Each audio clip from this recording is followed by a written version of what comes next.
everyone. Since it's past lunchtime or break time, I hope you guys had your lunch.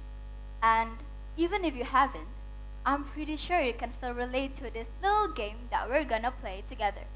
So, are you guys ready? Now, please show me one hand. And put one finger down if you've ever gone to an all you can eat place and thought, okay, I'm getting my money's worth today. Put another finger down if you've ever wanted to try almost everything on the menu. Put another finger down if you've ever taken more food than you actually needed.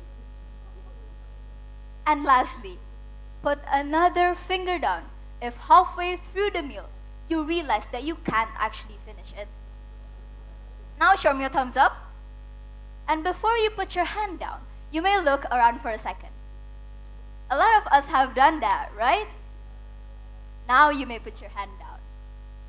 Hello again, everyone. I'm Vanya, and that is exactly what I want to talk about today. Food waste. Food waste is something that we hear about a lot, but we don't always notice it in our daily lives. But did you know that food waste doesn't always start from something big or something dramatic? It can start from a simple moment, like taking more food than we actually needed because we thought, okay, I can probably handle this. And because it feels so normal and harmless, we often ignore it, don't we? But when this habit keeps happening or repeating, it can lead to a much, much bigger problem. So, near the end of this talk, I'm going to share one simple way we can start changing it. And you know, as I said before, for some reason, we always think that we can handle more than we actually can. And I actually just realized this when I attended a friend's sweet 17th birthday party. It was held at a Japanese all-you-can-eat restaurant that I had never been to before. And usually, at a party, you would want to enjoy as many food as possible, right? Especially when the food looks very, very good and everyone around you is enjoying it. But the thing is, I am known as someone who doesn't eat that much.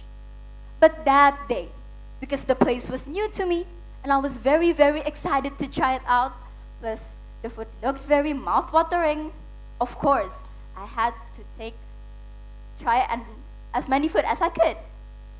So, I took a little bit of the grilled beef, a little bit of the salad, a little bit of the tofu from the shabu-shabu, I'm not even sure what it's called, and of course, as an Indonesian, I had to take a little bit of rice. But back again, with my image as someone who eats very, very little, I'm pretty sure you all know what's gonna happen next. Yup, I didn't end up finishing my food. And there is actually a psychological term for this. A neuroscientist named Tali Sharot talked about something called optimism bias. In summary, this means that we tend to believe things will go better than they actually will. We think we can do more, handle more, or finish more than we really can. But when this confidence shows up around food, it can create something bigger than just one unfinished meal. Those leftovers will eventually become food waste. And now this is where the issue stops being just personal and starts becoming bigger than us. Based on the data by the National Research and Innovation Agency of Indonesia, food waste contributes around 40% of total waste in Indonesia. That means each person may throw away food equal to twice their own body weight every single year.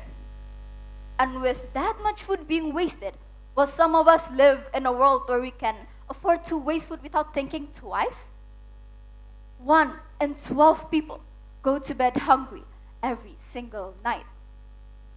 And you know, the idea of not wasting food is actually not new to us Indonesians. In Indonesia, I'm pretty sure many of us grew up hearing our parents say something like, "Nanti nasinya nangis," or "the rice is going to cry." But physically, of course, we know that rice cannot cry. But the saying represents the value of food that has been passed through generations, which is a reminder for us to appreciate our food and not to waste it. And now, when I'm sharing all these data, that doesn't mean that one unfinished all-you-can-eat plate directly causes world hunger, but the build-up and the continuous habit of wasting food should trigger us as the youth. And most of the time, we don't waste food on purpose. We just get excited, take a little too much, and tell ourselves that I can probably finish this.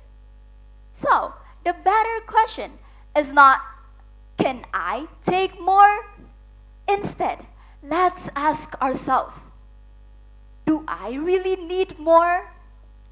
And that brings me to the simple idea I promised at the beginning. A simple rule that we can always remember. A 5-letter acronym called L.E.S.S.